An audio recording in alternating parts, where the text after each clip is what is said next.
Good afternoon, children.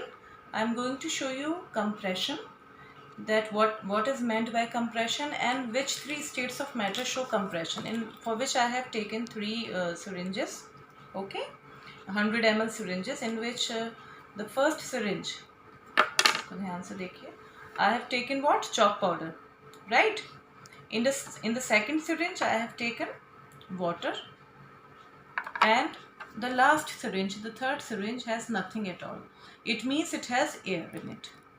समझ में आ रहा है? फर्स्ट सिरिंज में चॉक पाउडर, सेकंड सिरिंज में we have water, and the third syringe has nothing, means air. हो गई start. So I am going to show you, children, compressibility, what is meant by compressibility, and how can we understand this factor. Okay, so for this I'm going to show you one demonstration in which the first syringe, ये देख रहे हैं, इसको हमने ऐसे पहले remove किया था, इसका piston, this is known as piston, okay. इसको हमने इसमें हमने we added chalk powder. Second syringe में what we have taken is water, and the third syringe has nothing. It was left as it is. It means it has what? Air in it. तो अब मैं आपको first syringe पे I am going to show you that after application of pressure, means मैं piston को move करना चाह रही हूँ, okay, but you will see there is no change, okay. Piston is not going down. What does it show? That this matter, this state of matter is not showing any compression. Liquid में आपने देखा, शुरू में जरा सा move करी, piston थोड़ा सा मूव करा, और उसके बाद इट स्टॉप्ड. तो इससे हमें क्या पता चल रहा है? That liquids show slight compression, okay. इसके further it is not move. And in the third case where I have taken nothing, यानी इसमें सिर्फ एयर है, जब कुछ आपको नहीं दिख रहा होता तो air, so it is showing movement, है ना, इतना. इससे ज़्यादा it is not going down. Piston is not going down. There is a limit for it, आप देख सकते हैं. उसके बाद ये नहीं मूव कर रही है. तो इससे हमें क्या पता चलता है कि gases are highly compressible. Solids show no compressibility, shows no compression, or liquids very slight compression. Go. So children, what we came to know about compressibility is that the piston of the first syringe, which contains chalk particles, powdered chalk, okay, is a solid and it does not move at all. तो हम कहेंगे solids show least compression. Liquid में it move a little bit, so liquids are at the second position, and gases, they show maximum compression, which you have seen also. अब इसकी आपको compression क्यों पढ़ाया जा रहा है? क्योंकि आपने देखा होगा, you must have observed that gases, अब आपने देख लिया कि are highly compressible as compared to what? Solids and liquids. So the LPG that we get in our homes, LPG तो आप जानते हैं, liquefied petroleum gas, which is used for acts as a fuel. Liquefied petroleum gas, it is also compressed in cylinders.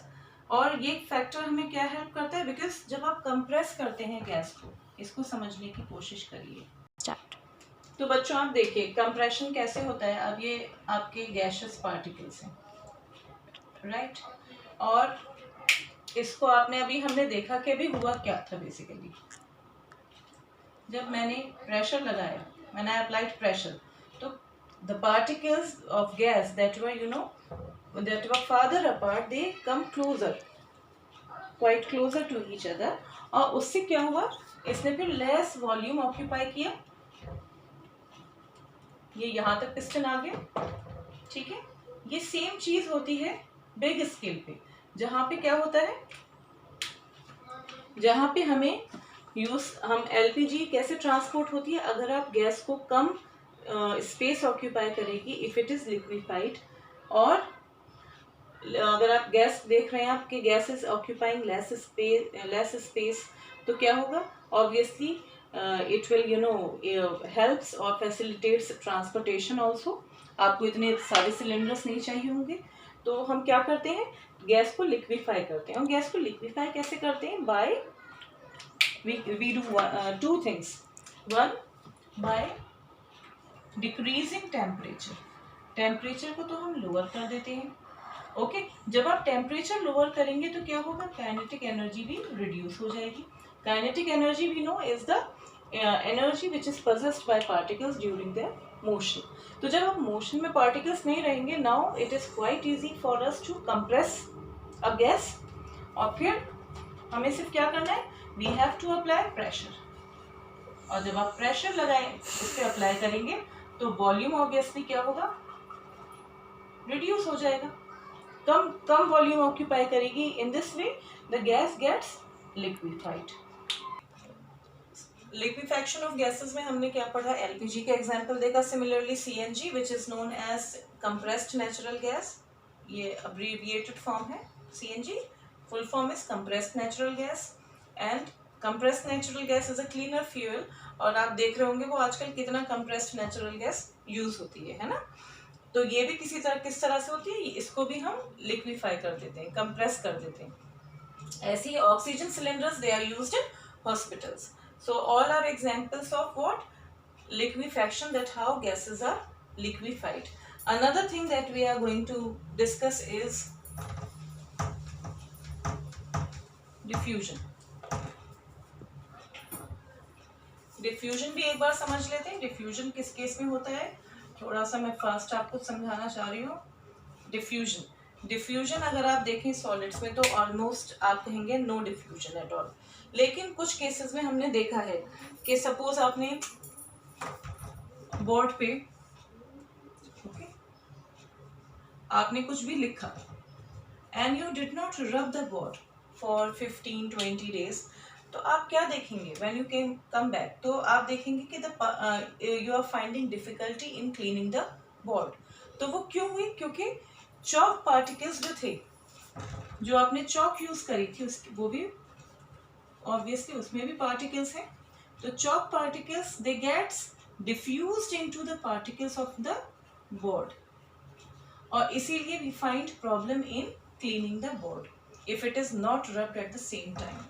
ऐसे ही metals में भी हमने देखा कि थोड़ा बहुत मेटल्स भी आपस में डिफ्यूज कर लेते हैं।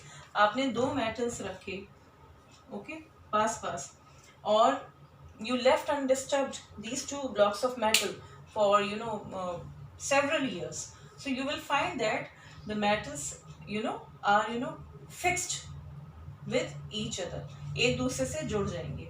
It shows also diffusion, but this type of diffusion is very slow, और इसीलिए हम ये ऐसा वाला डिफ्यूजन हम ऑब्जर्व नहीं कर पाते। बट अगर आप लिक्विड्स देखेंगे, लिक्विड के केसेस में, तो लिक्विड के केसेस में हमें डिफ्यूजन, अगर आप सॉलिड इन लिक्विड देखेंगे तब भी बहुत आप इजीली देख लेंगे सॉलिड इन लिक्विड डिफ्यूजन। रोज ही आप शायद कुछ ना कुछ एक्सपीरियंस करते होंगे। सपोज आपने वाटर लिया and you are going to prepare shikanji, तो आपने उसमें शुगर ऐड करी, तो शुगर आपने जो ऐड करी है it is an example of solid in liquid diffusion. Okay, ऐसे ही शुगर आपने, मैंने KMnO4 का आपको एग्जांपल दिया था, पोटेशियम परमैंगनेट, जितने भी solutes which are soluble in water, okay, those substances which are soluble in water they show diffusion in liquid, तो आप कह सकते हैं सॉलिड इन लिक्विड। ऐसे ही लिक्विड और लिक्विड भी डिफ्यूज हो जाते हैं आपस में। आप लेमन जूस मिक्स कर लीजिए, लेमन जूस आपने लिया, उसको मिक्स कर दिया वाटर में, क्या होगा, lemon juice in water, diffusion हो जाएगा, और द वाटर विल टर्न सार, खट्टा हो जाएगा पानी। ऐसे ही आप हनी को आप वाटर में मिक्स कर सकते हैं, तो this also shows diffusion, isn't it. ऐसे ही एक और बहुत इंपॉर्टेंट चीज़ है गैसेस इन लिक्विड।